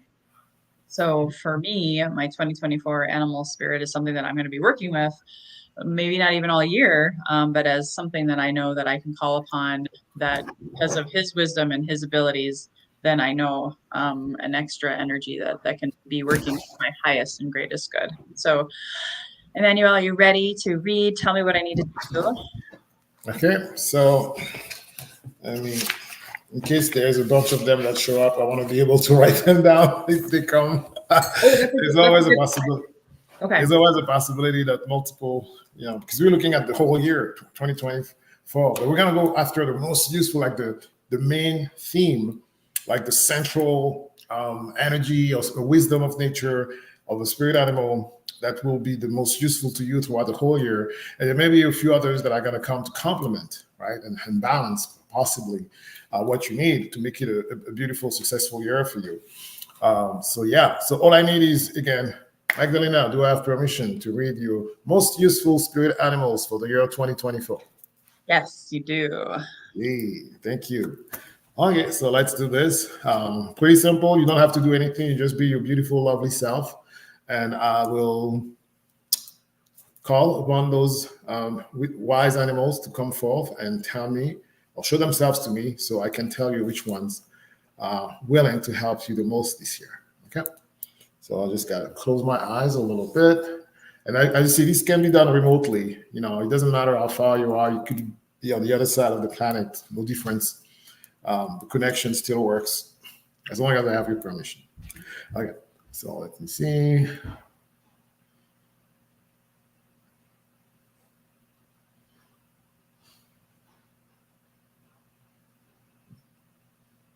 Okay.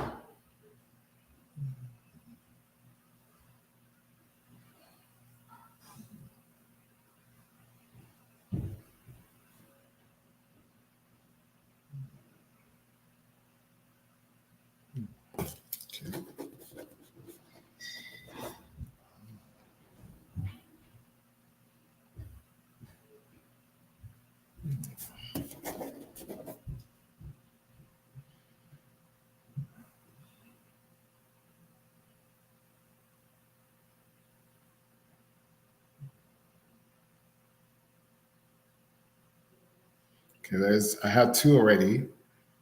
There's a third one that's hiding somewhere in the grass, so I gotta find it. It's kind of a shy one.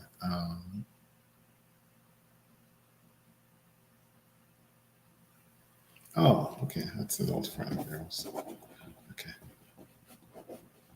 yeah, it was. Sure, you're gonna see. Okay, let me make sure that these are. I think I have three. Is that all? Beloved spirit animals, friends, and children of Gaia. Is it? Are these those three for my beloved for this year? Yay! They said yes. Okay, we're good. We got them. Wow. Okay, so you got three. Two of them you know already, and then there's a new one maybe.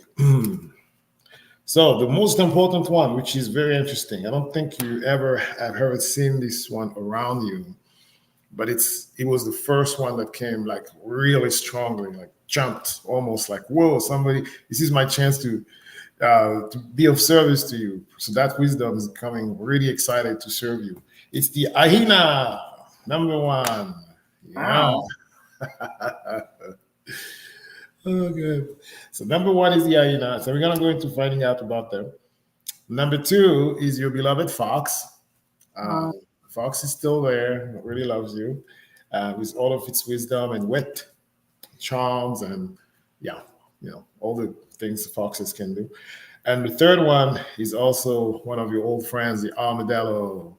oh, Armadillo. He's the one who was hiding in the grass. He was in his ball. So I was like, I couldn't see it because it was in the ball in the grass. So I had to go move the grass and look around. Oh, okay, that's you. I recognize it. So this, you have your three. Hyena number one, number two, fox, and number three, the armadillo. beautiful, beautiful. Thank you so much. I appreciate that. Do you have a sense of, and I know we'll talk about it later because I didn't want to take up too much time, but do you have a sense of what the hyena's message is? I'm looking for this one. Hyena is a very interesting one. Is it in the other animal book? Yeah, the other one has the hyena. Is it with you? That book is with you? Um, I'm not sure. It could be in the bag behind you. yeah, I'll look, but and I'll take a gander. Hold on.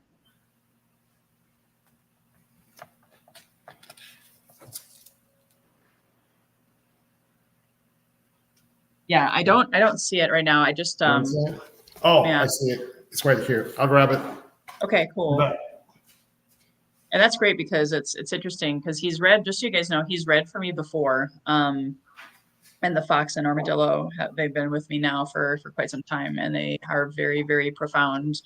Especially the fox with my motherhood role and mothering and nurturing, as well as a lot of other variables of that archetype. But then the armadillo, all about totems. So that's pretty amazing. okay, so I think yeah, I found the book. But I know this one has the hyena in it. And I think I had a visit from the hyena for myself at some point this year. It's been a while, so there he is. Oh, okay. This is very interesting. There is humor with the hyena. Hyena wants you to have more humor, my beloved. Aha. Okay. Yes. I don't know if we got to start some stand-up comedy as part of our services, but I don't know. I don't think so, but there'll be humor, maybe that sense of lightness, right? Yeah. Wit. So it's a very witty creature. So they want you to receive wit this year. And there's a little sarcasm also that maybe you just have to recognize that you have it. Keep going. That's very profound. I don't want to interrupt you though, so keep going. Okay, so the quick summary here. So I'm reading from this beautiful animal spirit guidebook. It says the hyena personality is a jokester and a crowd pleaser, but below the surface there are unfulfilled dreams to be realized. Okay, when the hyena card appears, it's time to reflect on your reliance on sarcasm, and humor to express your truth. You are using jokes to hide old resentments in relationships or to mask things that you feel uncomfortable discussing. What would happen if you took your goals fully seriously? Wow, Yeah. that's beautiful. So they say when the hyena is in balance, there may be some pettiness and suspiciousness that come. Yeah. And to bring it into balance, they say sobriety seems to be the solution or the tool to help bring you back into balance with the hyena. And then when the balance is back, you're going to be charming, witty, funny, and people are going to love being around you. So, which we know they already do. So it's just a way for you to reclaim again your sovereignty and those things that you know you are natural to your true self. So there you go. Aina, thank you. That's pretty awesome. I love that. That's so true because, like, through this journey, I did become really, really serious. Doing healing, it's not a laughing matter per se, right? But I do know my truest self is that person who's fun and playful. It's one of my words for 2024. I've already told you, creative, playful, abundant, adventure. And I do, have a history of being funny and kind of self-deprecating in a healthy way. And I had gotten away from that. So, and a lot of times I've even said this to some of my clients, like, they're almost never serious. They're always joking. So that's also out of balance. So I'm grateful to have that reminder, is to, be serious when it calls for it, but be fun and playful as well. So thank you so much. If anybody wants to receive an animal reading, I'm going to quickly run to the bathroom. Why don't you tell people how to reach out to you for an animal reading really quick? Yes. So to reach out to me for animal readings, I do have a website that I use for booking time with me. We're gonna share it as part of one of our comments below at the end of the broadcast. But that's where you go. You can go. I have a calendar where I have some open slots where you can go in and just make a reservation, asking for animal spirit reading. I had some beautiful ones throughout the year with several friends as well as new people I didn't know before who found me and wanted to have that knowledge about themselves.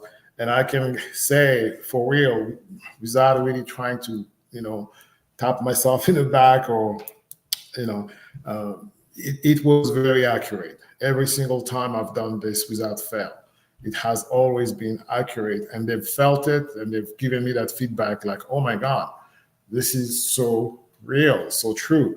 And some of them, as I said, I knew them to say, oh, your friend or so you know what they need. Yeah, sometimes I do, but different kind of advice comes along. Sometimes, yes, the advice matches what I may have perceived from my friend, the relationship that we have. But there's many times where people I haven't met, I didn't really know, and they got some animal spirits reading that were just like perfectly on target with what they were going through their at this point in time in their lives. And it's always beautiful to witness that. And it took, the wisdom that came along with it, and then started applying it to their life. Beautiful. And I just want to clarify too, because I realized we didn't set this up because this was a very sudden inspired event. The best way to sign up for these readings, for if you watch this live stream, even on the replay, even if it's later in January, we're offering up donations only readings. Normally, if we send you the booking link that Emmanuel was talking about, he's going to charge you $100. We don't want cost to be the issue. So you can go ahead and text 612-799-8791 to book. And then, you just pay with Venmo or Zelle or PayPal, whatever. Your donation only animal spirit reading. And then, of course, if you catch this another time and you want the full on reading, for $100, he does the reading, but then we also teach you how to apply it into your life through meditation and calling upon the guidance of it. So if you just want to know your spirit animal and nothing more, donation only, just go ahead and text 612-799-8791. So I think what we'll do now, just to kind of wrap up this first round, Emmanuel, I'll give you a break. Full disclosure, our daughter needs you to figure out the printer, so I'm going to let you go Okay. and talk to her. I'm going to talk about the runes, but I am going to want you back to close up and to share any last minute wisdom before we wrap it up for the day. Okay. So Sounds good. Be back here in a little bit. So guys, with the runes readings and what I was wanting to offer you guys today for donation only, we're just really open to receive your donations so that we can do these readings for you and give that gift to you to predict 2024. So my readings, Emmanuel, just completed the animal spirit example. I'm going to give you just an example of the runes here briefly. I also do runes readings every month at the meadery in the amazing Vista Twisted Horn meadery. And the runes was something that I just rediscovered as I was rediscovering my highest and best and truest version of me. So with the runes, they look like this. So you can see them. They're symbols, ancient symbols. They predate tarot. Like we're talking to the low is it 50 BC, I believe is the actual time frame. That again, they go back further than that, but the actual documented time frame of being able to find them and see them. And some people think of them as just simply an alphabet, but I'm here to tell you there's so much more. Although if you even look at our alphabet today, and there's 26 letters, right, in our alphabet, well, there's 24 runes in the traditional runes, quote unquote, alphabet. Again, it's not really an alphabet per se. It was a communication method. You could write words with these symbols that I just showed you as examples, but it's actually more about divination. A lot of people do tarot readings or card readings, whatever, to be able to get some clarity, some wisdom. I'm not a psychic, first of all. The runes are more my jam from the standpoint of divination, helping bring forth that divine wisdom from within, without, to give you just a perspective, not a forecast, not a psychic prediction or reading. So that's what I love about them, because it's still you co-creating with that divine within. You still have your sovereignty. You still, and you also have that with tarot. And obviously, if you go to a psychic, it doesn't mean that they're right. Okay. But it's meant to help you give yourself some guidance. And then by having the card and then looking at the card, it will inspire within you a message, a download, an idea, a memory may come back to you. So that's what it's really about, is to give you, I'm merely like a guide and a support. And again, if you want to sign up for that reading, and if you want it still today, you can absolutely receive it today here on January 1st for your 2024 predictions. So I love doing these runes reading. I usually do a 3-card pull for the sake of now. As an example, I'm only going to pull 1 card for myself, just for sake of time, just to give you an idea. of kind of like the theme of the year, the theme of the year. But if you do a reading with me, it'd be a full-on question, like, what is the outcome of my health this year, given my current circumstances? Or what is the outcome if I choose to partner with this business partner? Or what is the outcome of this relationship as it currently stands today? So that's the kind of wisdom that I can guide you with. So I'm going to pull the card deck right now, just to give you an example. And actually, what I'll do too is I'll give a little bit of a backstory. So, if you've never heard of the runes, they again come back from Germanic pagan origins. So, as I was healing my witch wound, my religion wound, really coming back to my truth and calling my power back from all time and all places, I was totally, a witch. Not in the bad sense. I don't believe necessarily there are bad witches, but there's mostly healers, teachers, women, naturopaths. A lot of them were referred to as witches way, way, way back in those ancient times. And as part of my service and helping bringing back that magic, that divination, that divine spark from within, I started working with the runes, studying them, and they helped develop my intuition. They helped develop that divine spark from within so that I could trust myself more, trust my intuition. These cards aren't all positive either, by the way. So I might get an intense card based upon my question, and that's just an awareness, giving me an awareness, just like I did earlier in the meditation. We all have guilt, shame, we all have fear. I don't trust someone that says they don't, that they're perfect, they're fine, they're positive and happy all the time. I don't trust those people.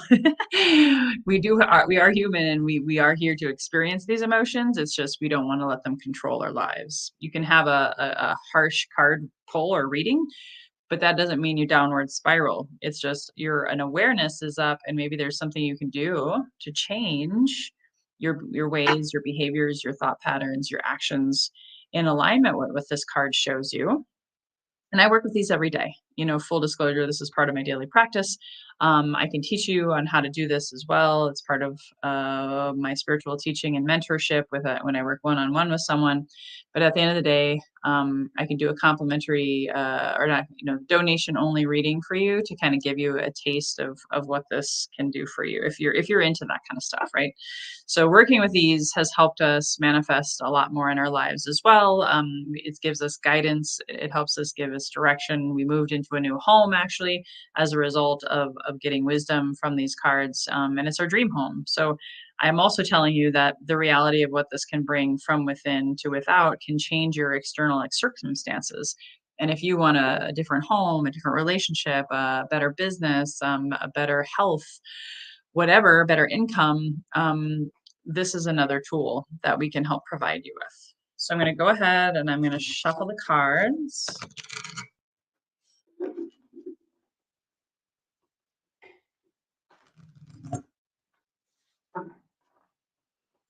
I'm going to ask the cards silently inside of my head a question. I'm going to make sure my feet are grounded and rooted.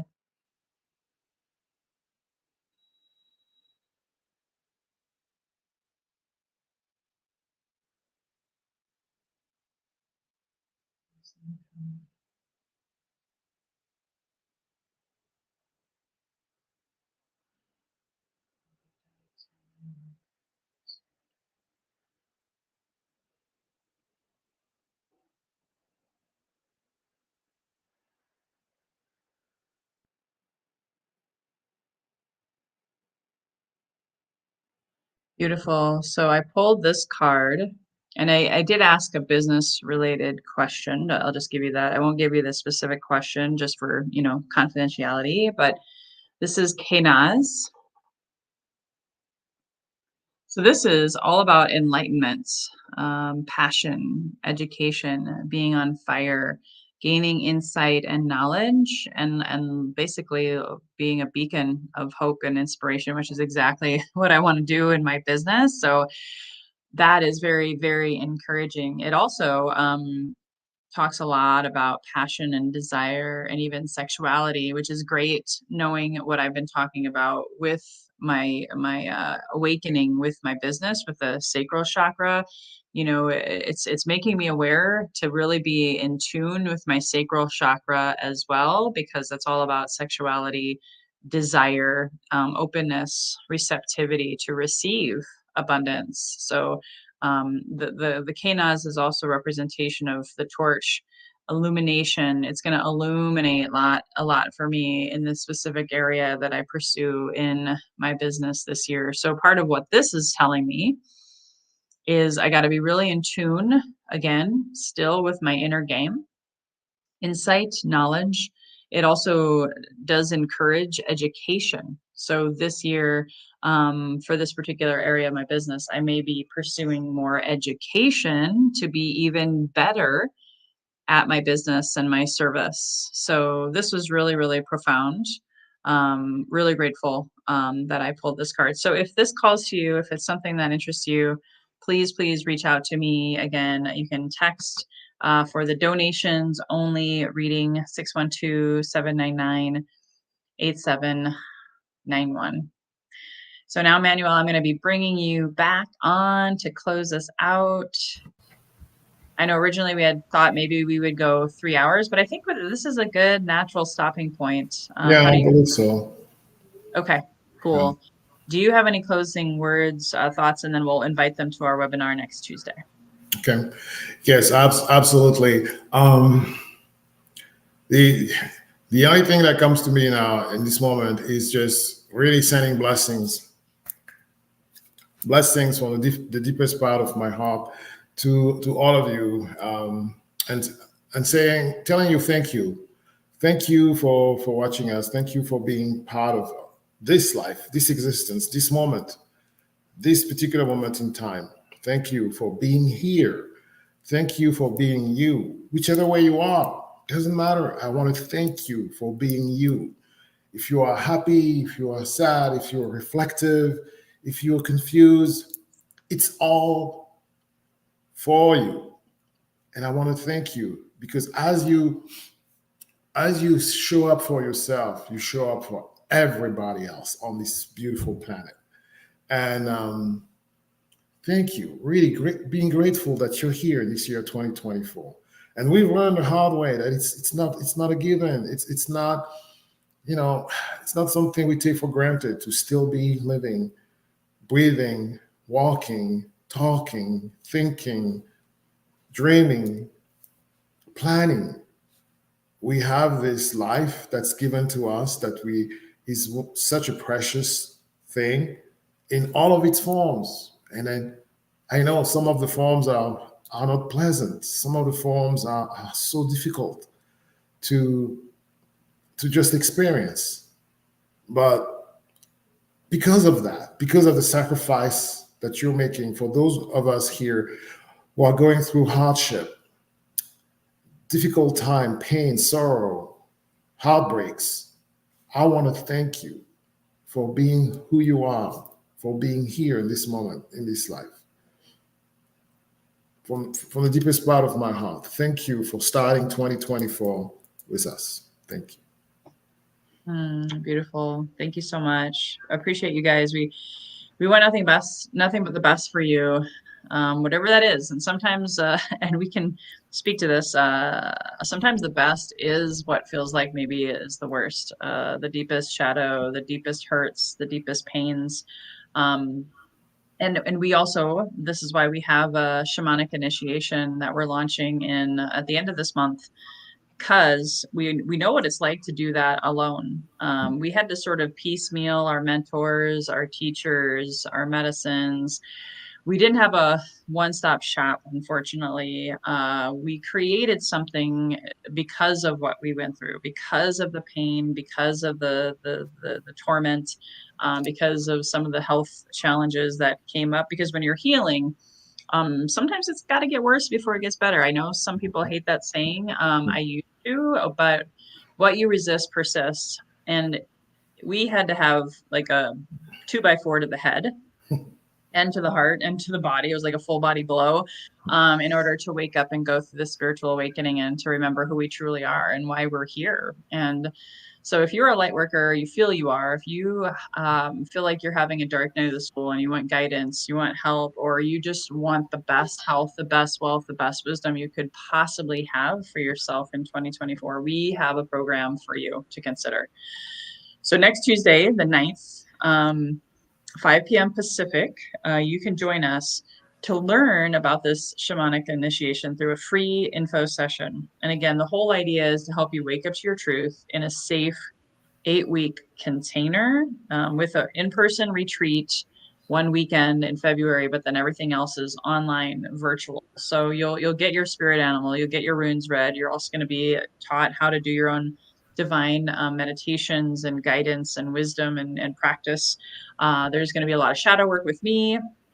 And then as you heard from both of us, but especially Emmanuel, as you go through that shadow work, then your spiritual gifts from past lives or this life, whatever, that are meant for you to be utilizing in this new world that we are birthing right now, you got to have tools and guidance to develop them. Otherwise, you might go crazy. Quite honestly, that's what happened for us both. But to have that divine guidance, Emmanuel is so gifted and so talented in helping with that. So he'll be helping with the light worker, the spiritual gifts. I'll be doing the shadow work, and we'll be guiding you every step of the way. So you can be anywhere in the country, or I guess even in the world. We do have one in-person event here in San Diego, in our retreat center, our home, our sanctuary at the Lotus Throne. And we would be honored to guide and walk beside you, link arms with you to rediscovering who you truly are, which then will manifest. We are living proof of this. Your best health, your best wealth, relationships, again, however you define wealth is perfect for you, as well as really learning to trust and reclaim your sovereignty by trusting that wisdom within, and not second guessing all the time, and not going, in a like 2 steps forward but 5 steps back direction, which oftentimes happens with our healing journey, because there's just so much that can come up for you. You deserve to be held, you deserve to be supported, as well as the accountability of keeping moving forward, because that was the biggest missing link for us, was that lack of accountability. And especially it was hard on our marriage, it was hard on our children.